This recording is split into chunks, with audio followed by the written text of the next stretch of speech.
नमस्कार दोस्तों, आपका स्वागत है हमारे स्टोरी पॉडकास्ट में।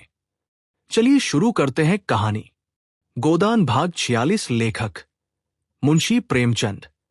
होरी की दशा दिन दिन गिरती ही जा रही थी। जीवन के संघर्ष में उसे सदैव हार हुई, पर उसने कभी हिम्मत नहीं हारी। प्रत्येक हार जैसे उसे भाग्य से लड़ने की शक्ति दे देती थी। मगर अब वो उस अंतिम दशा को पहुंच गया था जब उसमें आत्मविश्वास भी न रहा था। अगर वो अपने धर्म पर अटल रह सकता तो भी कुछ आंसू पुछते, मगर वो बात न थी।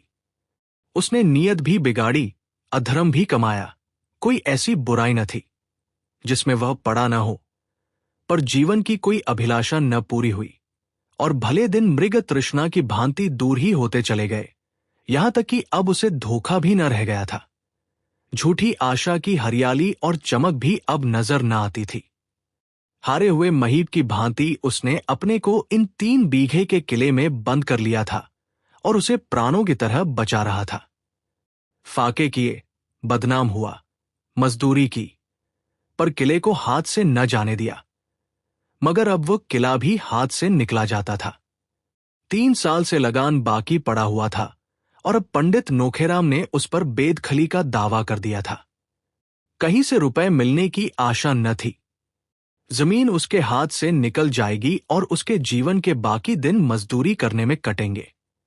भगवान की इच्छा, राय साहब को क्या दोष दे, असामियों से ही उनका भी गुजर है।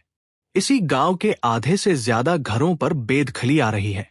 आवे, औरों की जो दशा होगी वही उसकी भी होगी। भाग्य में सुख बदा होता तो लड़का क्यों हाथ से निकल जाता। सांझ हो गई थी। वो इसी चिंता में डूबा बैठा था कि पंडित दातादीन ने आकर कहा, क्या हुआ होरी, तुम्हारी बेदखली के बारे में? इन दिनों नोखेराम से मेरी बोलचाल बंद है, कुछ पता नहीं। सुना, तारीख को 15 दिन और रह गए हैं। होरी ने उनके लिए खाट डालकर कहा, वे मालिक हैं, जो चाहे करे। मेरे पास रुपए होते तो ये दुर्दशा क्यों होती। खाया नहीं, उड़ाया नहीं, लेकिन उपज ही ना हो और जो हो भी वो कौड़ियों के मोल बिके तो किसान क्या करे। लेकिन जायदाद तो बचानी ही पड़ेगी। निबाह कैसे होगा? बाप दादों की इतनी ही निशानी बच रही है, वो निकल गई तो कहाँ रहोगे? भगवान की मर्जी है, मेरा क्या बस। एक उपाय है जो तुम करो। होरी को जैसे अभ्यदान मिल गया। इनके पांव पड़कर बोला, बड़ा धर्म होगा महाराज, तुम्हारे सिवा मेरा कौन है। मैं तो निराश हो गया था। निराश होने की कोई बात नहीं। बस इतना ही समझ लो कि सुख में आदमी का धर्म कुछ और होता है, दुख में कुछ और। सुख में आदमी दान देता है, मगर दुख में भीख तक मांगता है। उस समय आदमी का यही धर्म हो जाता है। शरीर अच्छा रहता है तो हम बिना स्नान पूजा किए मुंह में पानी भी नहीं डालते, लेकिन बीमार हो जाते हैं तो बिना नहाए धोए, कपड़े पहने, खाट पर बैठे पत्थे लेते हैं। उस समय का यही धर्म है। यहां हम में तुम में कितना भेद है, लेकिन जगन्नाथपुरी में कोई भेद नहीं रहता। ऊंचे नीचे सभी एक पंगत में बैठकर खाते हैं। आपातकाल में रामचंद्र ने शबरी के जूठे फल खाए थे, बाली को छिपकर वध किया था। जब संकट में बड़े बड़ों की मर्यादा टूट जाती है तो हमारी तुम्हारी कौन बात है। राम सेवक महतो को तो जानते हो ना? होरी ने निरुत्साह होकर कहा, हाँ, जानता क्यों नहीं। मेरा जजमान है, बड़ा अच्छा जमाना है उसका। खेती अलग, लेन देन अलग। ऐसा रोबदाब का आदमी ही नहीं देखा। कई महीने हुए उसकी औरत मर गई है, संतान कोई नहीं। अगर रूपा का ब्याह उससे करना चाहो तो मैं उसे राजी कर लूं। मेरी बात वो कभी ना टालेगा। लड़की सयानी हो गई है और जमाना बुरा है। कहीं कोई बात हो जाए तो मुंह में कालिख लग जाए। ये बड़ा अच्छा अवसर है। लड़की का ब्याह भी हो जाएगा और तुम्हारे खेत भी बच जाएंगे। सारे खर्च वरच से बचे जाते हो। राम सेवक होरी से 2 ही 4 साल छोटा था। ऐसे आदमी से रूपा के ब्याह करने का प्रस्ताव ही अपमानजनक था। कहा खूलसी रूपा और कहा वो बूढ़ा ठूंठ। जीवन में होरी ने बड़ी बड़ी चोट सही थी, मगर ये चोट सबसे गहरी थी। आज उसके ऐसे दिन आ गए हैं कि उससे लड़की बेचने की बात कही जाती है और उसमें इनकार करने का साहस नहीं है। ग्लानि से उसका सिर झुक गया। दातादीन ने 1 मिनट के बाद पूछा, तो क्या कहते हो? होरी ने साफ जवाब न दिया। बोला, सोच कर कहूंगा। इसमें सोचने की क्या बात है? धनिया से भी तो पूछ लूं। तुम राजी हो कि नहीं? जरा सोच लेने दो महाराज। आज तक कुल में कभी ऐसा नहीं हुआ। उसकी मर्जाद भी तो रखना है। 5-6 दिन के अंदर मुझे जवाब दे देना। ऐसा न हो तुम सोचते ही रहो और बेदखली आ जाए। दातादीन चले गए। होरी की ओर से उन्हें कोई अंदेशा न था। अंदेशा था धनिया की ओर से। उसकी नाक बड़ी लंबी है, चाहे मिट जाए मर्जाद न छोड़ेगी। मगर होरी हाँ कर ले तो वो रोधो कर मान ही जाएगी। खेतों के निकलने में भी तो मर्जाद बिगड़ती है। धनिया ने आकर पूछा, पंडित क्यों आए थे? कुछ नहीं, यही बेदखली की बातचीत थी। आंसू पोंछने आए होंगे। ये तो ना होगा कि 100 रुपए उधार दे दें। मांगने का मुंह भी तो नहीं। तो यहां आते ही क्यों हैं? रूपा की सगाई की बात थी। किससे? राम सेवक को जानती है। उन्हीं से। मैंने उन्हें कब देखा? हाँ, नाम बहुत दिन से सुनती हूं। वो तो बूढ़ा होगा। बूढ़ा नहीं है, हाँ अधेर है। तुमने पंडित को फटकारा नहीं। मुझसे कहते तो ऐसा जवाब देती कि याद करते। फटकारा नहीं, लेकिन इनकार कर दिया। कहते थे ब्याह भी बिना खर्च ब्रच के हो जाएगा और खेत भी बच जाएंगे। धनिया ने ताना दिया, साफ साफ क्यों नहीं बोलते कि लड़की बेचने को कहते थे? कैसे इस बूढ़े का हिया पड़ा? लेकिन होरी इस प्रकरण पर जितना ही विचार करता उतना ही उसका दुराग्रह कम होता जाता था। कुल मर्यादा की लाज उसे कुछ कम न थी। लेकिन जिसे असाध्य रोग ने ग्रस लिया हो, वो खाद्य की परवाह कब करता है? दातादीन के सामने होरी ने कुछ ऐसा भाव प्रकट किया था जिसे स्वीकृति नहीं कहा जा सकता, मगर भीतर से वो पिघल गया था। उम्र की ऐसी कोई बात नहीं। मरना जीना तकदीर के हाथ है। बूढ़े बैठे रहते हैं, जवान चले जाते हैं। रूपा को सुख लिखा है तो वहां भी सुख उठाएगी। दुख लिखा है तो कहीं भी सुख नहीं पा सकती, और लड़की बेचने की तो कोई बात ही नहीं। होरी उससे जो कुछ लेगा उधार लेगा और हाथ में रुपए आते ही चुका देगा। इसमें शर्म या अपमान की कोई बात ही नहीं है। बेशक उसमें समाई होती तो वो रूपा का ब्याह किसी जवान लड़के से और अच्छे कुल में करता, दहेज भी देता, बारात के खिलाने पिलाने में भी खूब दिल खोल कर खर्च करता। मगर जब ईश्वर ने उसे इस लायक नहीं बनाया तो कुशकन्या के सिवा और वह कर क्या सकता है? लोग हंसेंगे, लेकिन जो लोग खाली हंसते हैं और कोई मदद नहीं करते, उनकी हंसी की वो क्यों परवाह करे?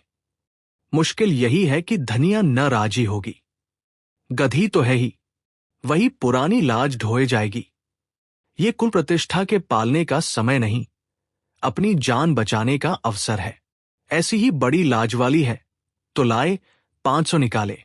कहा धरे हैं। 2 दिन गुजर गए और इस मामले पर उन लोगों में कोई बातचीत न हुई। हां, दोनों सांकेतिक भाषा में बातें करते थे। धनिया कहती, वरकन्या जोड़ के हो तभी ब्याह का आनंद है।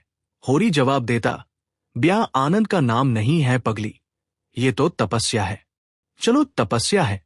हां, मैं कहता जो हूं।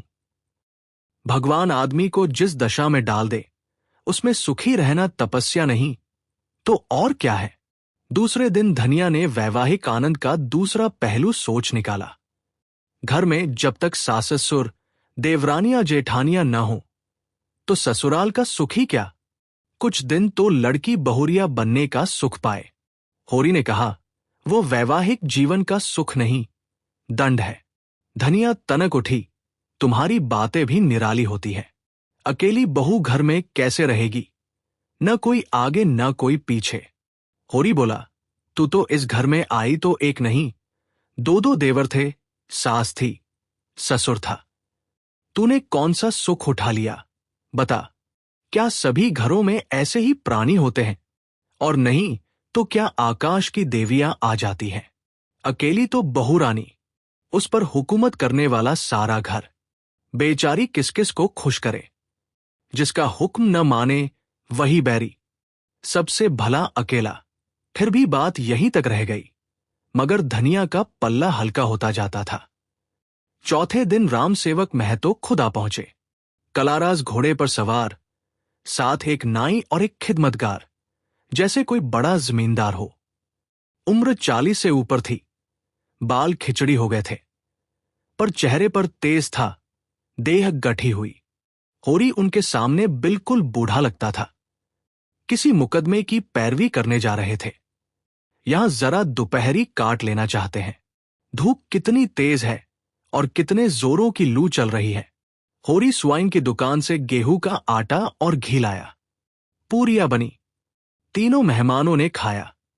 दाता दीन भी आशीर्वाद देने आ पहुंचे। बातें होने लगी। दाता दीन ने पूछा, कैसा मुकदमा है महतो? राम सेवक ने शान जमाते हुए कहा, मुकदमा तो एक ने एक लगा ही रहता है महाराज।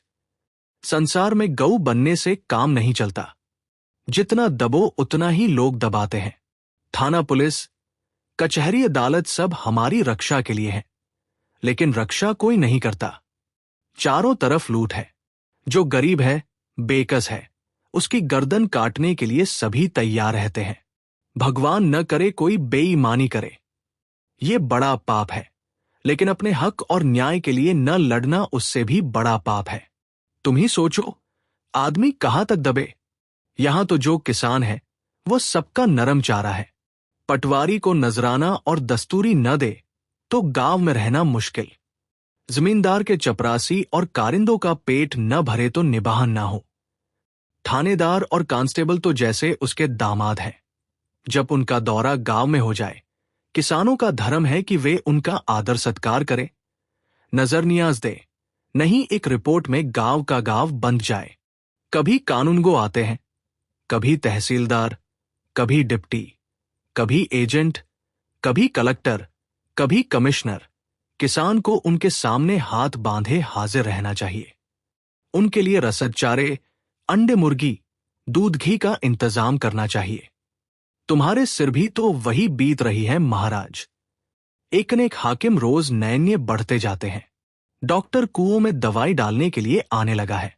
एक दूसरा डॉक्टर कभी कभी आकर ढोरों को देखता है। लड़कों का इम्तिहान लेने वाला इंस्पेक्टर है। न जाने किस किस महकमे के अफसर हैं। नहर के अलग, जंगल के अलग, ताड़ी शराब के अलग, गांव सुधार के अलग, खेती विभाग के अलग। कहां तक गिनाऊं? पादरी आ जाता है तो उसे भी रसद देना पड़ता है, नहीं शिकायत कर दे। और जो कहो कि इतने महकमों और इतने अफसरों से किसान का कुछ उपकार होता हो, नाम को नहीं। कभी जमींदार ने गांव पर हल पीछे 2-2 रुपए चंदा लगाया। किसी बड़े अफसर की दावत की थी। किसानों ने देने से इनकार कर दिया। बस उसने सारे गांव पर इजाफा, लगान वृद्धि कर दिया। हाकिम भी जमींदार ही का पक्ष करते हैं। ये नहीं सोचते कि किसान भी आदमी हैं, उनके भी बाल बच्चे हैं, उनकी भी इज्ताबरू है, और ये सब हमारे दब्बूपन का फल है। मैंने गांव भर में डोंडी पिटवा दी कि कोई बेसी लगान न दो और न खेत छोड़ो। हमको कोई कायल कर दे तो हम इजाफा देने को तैयार हैं। लेकिन जो तुम चाहो कि बेमो के किसानों को पीस कर पी जायूं तो ये न होगा। गांव वालों ने मेरी बात मान ली और सबने इजाफा देने से इनकार कर दिया। जमींदार ने देखा सारा गांव एक हो गया है तो लाचार हो गया। खेत बेदखल कर दे तो जोते कौन? इस जमाने में जब तक कड़े न पड़ो कोई नहीं सुनता। बिना रोए तो बालक भी मां से दूध नहीं पाता। राम सेवक तीसरे पहर चला गया और धनिया और होरी पर न मिटने वाला असर छोड़ गया। दाता दीन का मंत्र जाग गया। उन्होंने पूछा, अब क्या कहते हो? होरी ने धनिया की ओर इशारा करके कहा, इससे पूछो। हम तुम दोनों से पूछते हैं। धनिया बोली, उम्र तो ज्यादा है, लेकिन तुम लोगों की राय है तो मुझे भी मंजूर है।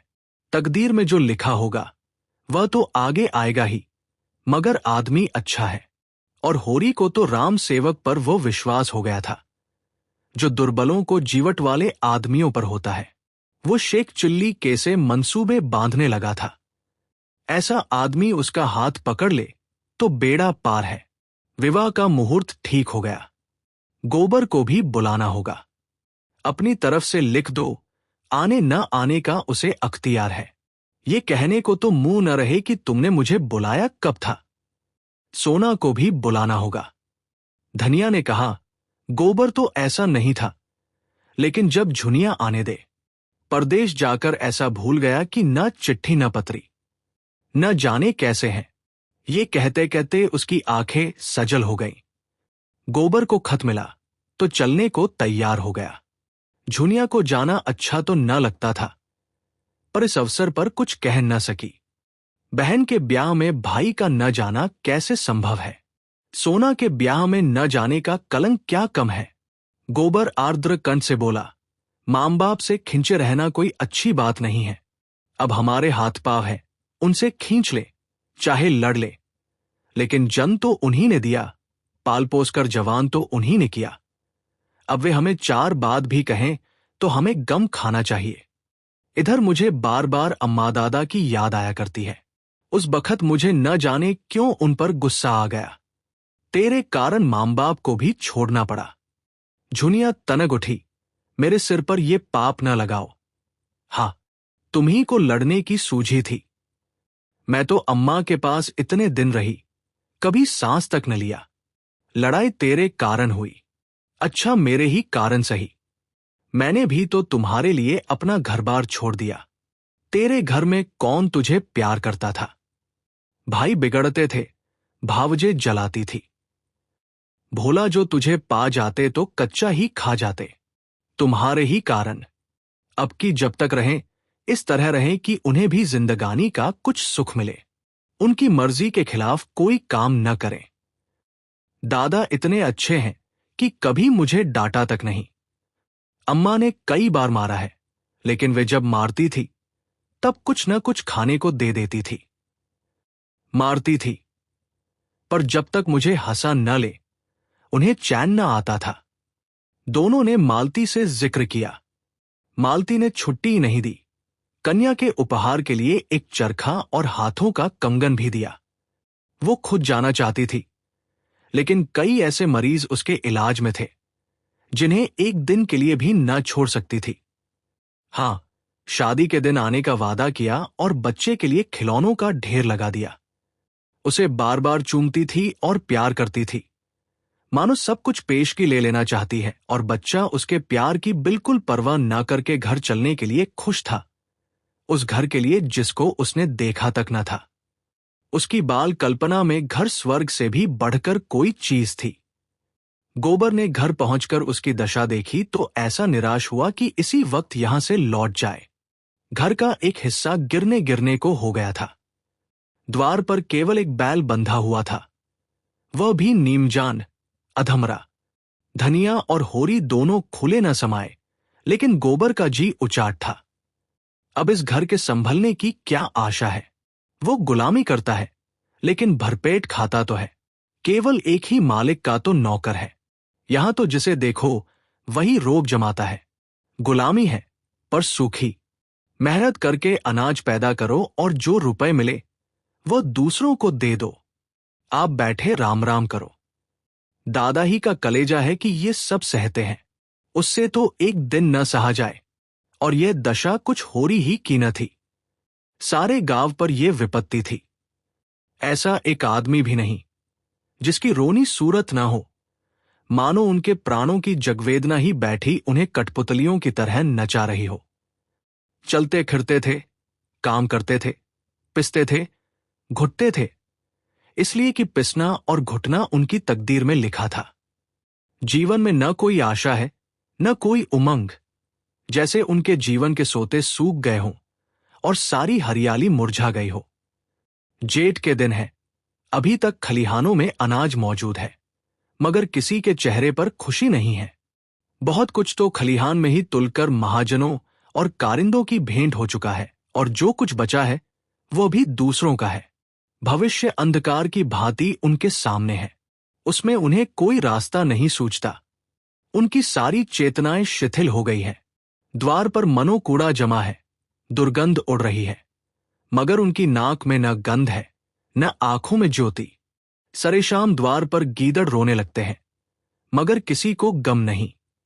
सामने जो कुछ मोटा झोटा आ जाता है वो खा लेते हैं, उसी तरह जैसे इंजन कोयला खा लेता है।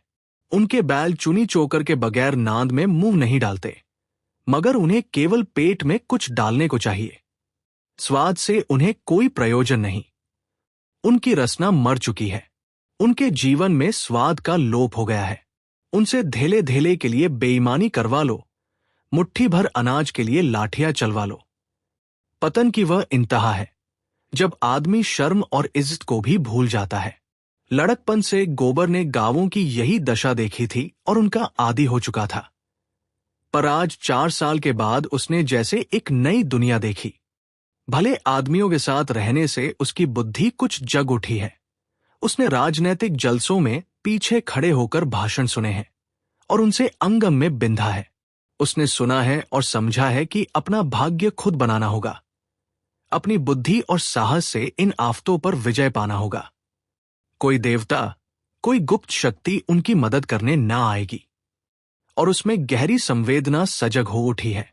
अब उसमें वह पहले की उद्दंडता और क्रूर नहीं है। वो नम्र और उद्योगशील हो गया है।